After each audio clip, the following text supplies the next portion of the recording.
달려가요 라고 하는 제목으로 함께 말씀을 나누도록 하겠습니다. 오늘 우리에게 주신 말씀은 사도행전 20장 22절로 44절 그리고 28절 말씀입니다. 다 같이 읽도록 하겠습니다. 보라, 이제 나는 성령에 매여 예루살렘으로 가는데 거기서 무슨 일을 당할는지 나는 알지 못하노라. 오직 성령이 각 성에서 내게 증언하여 결박과 환난이 나를 기다린다 하시나, 내가 달려갈 길과 주 예수께 받은 사명 곧 하나님의 은혜의 복음을 증언하는 일을 마치려 하면은 나의 생명조차 조금도 귀한 것으로 여기지 아니하노라. 여러분은 자기를 위하여 또는 온 양떼를 위하여 삼가라. 성령이 그들 가운데 여러분을 감독자로 삼고 하나님이 자기 피로 사신 교회를 보살피게 하셨느니라. 아멘. 여러분들 혹시 고별설교라고 하는 말을 들어보신 적 있나요? 고별설교, 이 말은 과연 어떤 말일까요? 먼 곳으로 떠나거나 죽음을 앞둔 사람이 그동안 함께했던 사람들에게 마지막으로 설교한 것을 고별설교라고 말해요. 내가 다시는 만나지 못할 사람들에게 하나님의 말씀을 마지막으로 전하는 것을 고별설교라고 말해요. 성경에서는 모세와 사무엘 같이 백성들에게 마지막으로 설교를 한 사람들이 등장해요. 우리가 지금 계속 배우고 있는 바울도 고별 설교를 했던 한 사람이었어요. 그는 왜 고별 설교를 했는지, 그리고 어떠한 내용을 가지고 설교를 했는지 우리 같이 보도록 하겠습니다.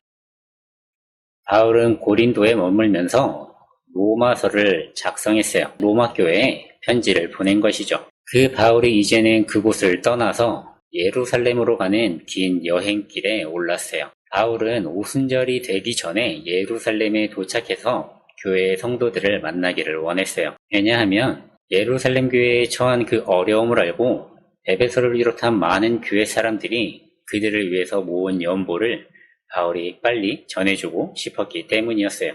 바울은 여러 사람이 함께 했던 그 마음을 빨리 전해주고 싶었던 것이었어요. 우리도 좋은 것이 있고 기쁜 것이 있으면 사람들에게 하루빨리 조금이라도 일찍 전해주고 싶어 하죠. 바울도 그것과 같은 마음을 가지고 예루살렘으로 조금이라도 빨리 가고 싶어 했어요.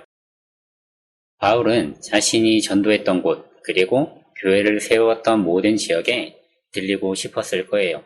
그들을 만나고 싶은 마음이 분명히 있었을 거예요. 그런데 시간이 부족해서 바울은 자신이 3년간 머물면서 하나님의 말씀을 전했던 에베소에 들리지 못하고 대신에 밀레도라고 하는 곳에 들려서 에베소의 장로들을 만났어요. 그리고 그곳에서 에베소의 장로들에게 마지막 고별 설교를 전해주었죠. 바울이 전해준 그 고별 설교는 장로들이 더욱더 하나님의 말씀을 전해야 되겠다라고 하는 믿음을 굳건히 하는 시간이 되어졌어요.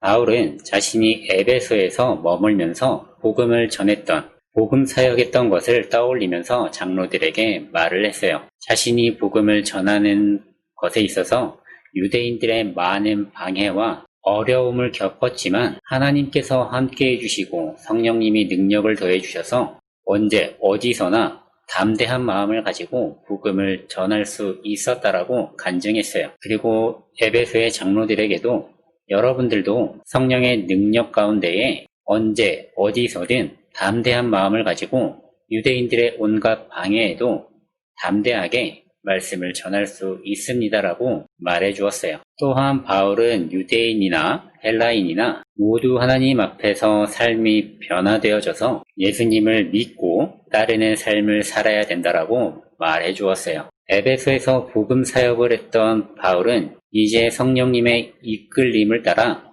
예루살렘으로 가는 여행길에 올라야 된다라고도 말했어요. 거기에서 자신이 어떠한 일을 당할지는 모르지만 성령이 각성해서 내게 증언하였을 때 결박과 환난이 나를 기다린다라고 말씀하셨다고 말했어요. 자신에게 정확히 어떠한 일이 일어날지는 모르지만 결박과 환난이 있다라고 이야기 드린 바울은 과연 어떤 마음이었을까요? 만약에 내가 바울과 같은 상황이었다라고 하면 어떠한 마음을 가지고 어떠한 반응을 보였을까요? 하나님, 나 거기 가기 싫어요. 결박과 환난이 있는데 내가 거기에 어떻게 갑니까? 나 두려워서 못 가요. 나 두려운 거 싫어요. 나 가고 싶지 않습니다. 라고 반응하는 것이 우리의 일반적인 반응일 거예요. 그런데 바울은 담대한 마음을 가지고 순종하며 그 길에 올랐어요. 바울이 두려워하지 않았던 것은 하나님께서 주신 그 사명을 감당하기에 있어서 자신의 생명조차도 내어줄 수 있는 믿음을 가지고 있었기 때문이었어요. 오늘 본문 말씀 24절에 보면 내가 달려갈 길과 주 예수께 받은 사명 곧 하나님의 은혜의 복음을 증언하는 일을 마치려 하면은 나의 생명조차 조금도 귀한 것으로 여기지 아니하노라. 자기의 생명조차도 조금도 귀한 것으로 여기지 아니할 정도로 복음 전하는 일에 순종적이었던 바울의 모습을 우리가 볼 수가 있어요.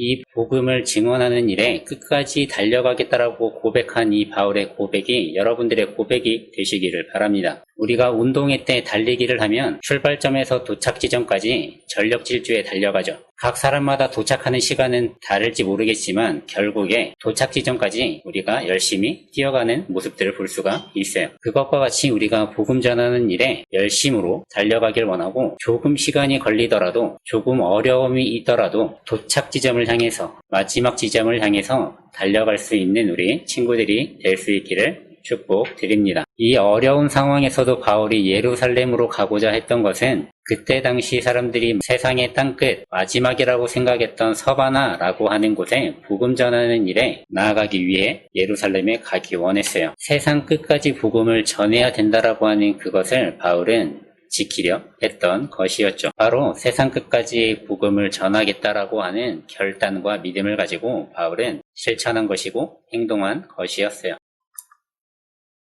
바울은 에베소 교회에서 3년간 머물며 말씀을 전했습니다. 그는 눈물과 기도로 에베소 교회를 섬겼던 시간들을 떠올렸어요. 그리고 함께했던 장로들도 바울과 함께했던 시간들을 떠올렸죠. 그 장로들을 향해서 바울은 선한 목자 대신 예수님처럼 양떼된 우리 성도들을 돌볼 것을 권면했어요. 오늘 본문 28절에 여러분 자기를 위하여 또는 온 양떼를 위하여 삼가라. 성령이 그들 가운데 여러분을 감독자로 삼고 하나님이 자기 피로 사신 교회를 보살피게 하셨느니라 라고 말하고 있습니다. 이제 바울은 성령의 이끌림을 따라 예루살렘으로 떠나야 돼요. 더 이상 에베소에 함께할 수 없는 상황이 된 것이죠. 이제 바울을 대신해서 다른 누군가가 에베소 교회 성도들을 보살피고 하나님의 말씀을 전해 주어야 돼요. 그 일을 장로들에게 부탁한 것이었어요. 이 말을 끝으로 바울은 이제 장로들과 이별을 고했습니다. 바울의 고별 설교를 들은 장로들은 무릎을 꿇고 함께 기도하며 눈물을 흘리며 바울이 예루살렘으로 가는 그 길에 눈물을 흘리며 바울을 배웅했어요. 바울은 예수님을 믿는 사람들을 핍박했고 하나님을 믿지 않았던 사람이었던 것을 우리가 다시 한번 기억해 보기 바랍니다. 그 사람이 다메섹 도상에서 예수님을 만남으로 인해서 그 삶이 변화되어졌고 이제는 사도로서 예수님을 증언하고 복음을 전하는 삶을 살아가고 있는 모습을 우리가 보고 있어요. 또한 그가 이제는 성령의 이끄심을 따라 예루살렘으로 떠나게 되어지는 그 과정까지 우리가 보고 있습니다. 바울의 삶이 어떻게 변화되어졌고 또한 그가 어디를 향해 달려가고 있고 그가 복음 전하기에 어떠한 마음을 가지고 복음을 전하고 있는지도 여러분들 함께 생각해 보시기를 바랍니다. 복음을 증언하는 일에 목숨을 아끼지 않겠다라고 고백하는 그 바울의 고백이 여러분들과 저의 고백이 되기를 바랍니다. 우리가 달려가야 될 길이 어디인지 다시 한번 생각해보는 시간이 되기를 축복드립니다. 우리가 지금까지 바라보았던 곳, 달려가고 있었던 곳이 어디인지 다시 한번 생각해보고 하나님의 자녀된 삶으로 살아가는 우리들의 인생이 되어질 수 있기를 주님의 이름으로 축복드립니다. 우리가 예수님을 믿음으로 인해서 영원한 생명을 얻고 하나님의 자녀가 된다라는 사실을 여러분들 주변에 증거하고 전하시는 우리 친구들 되기를 축복드립니다. 여러분들에게 주어진 시간 가운데에 하나님의 나라를 선포하고 하나님의 말씀을 증거하며 복음을 증언하는 일에 정말 열심을 다해서 달려가는 우리 친구들 되기를 주님의 이름으로 축복드립니다. 함께 기도하겠습니다. 주님, 오늘도 우리에게 귀한 예배 시간들을 허락하여 주시니 감사합니다. 하나님, 우리 가운데에 정말 하나님 바라보며 하나님 나라를 위하여 달려가기를 원합니다. 하나님, 우리가 복음 증언하는 일에 힘써 나아갈 수 있도록 인도하여 주시고 우리가 다른 것을 바라보지 않고 오직 하나님만을 바라보며 하나님의 그 나라를 바라보며 나아갈 수 있도록 축복해 주세요. 하나님 우리 아이들 가운데에 정말 바울과 같은 마음을 갖기를 원합니다. 정말 복음을 증언하는 일에 열심으로 달려가고 또한 자기의 생명조차도 아끼지 아니하는 그러한 어린이들 되게 하시고 하나님을 더욱더 사모하며 하나님과 함께하는 그 시간을 즐거워하는 우리 아이들 되어줄 수 있도록 축복해 주세요. 하나님 한 주의 시간 가운데에 함께하여 주시고 하나님의 은혜와 사랑이 넘치게 하여 주시옵소서. 사랑합니다. 예수님의 이름으로 기도드렸습니다. 아멘. 오늘 말씀과 관련된 퀴즈가 화면에 나가고 있습니다. 오늘 말씀 기억하시면서 퀴즈 함께 풀어주시고 오늘 말씀 또 기억해 주시기를 바랍니다. 그럼 다음 주에 만나도록 하겠습니다.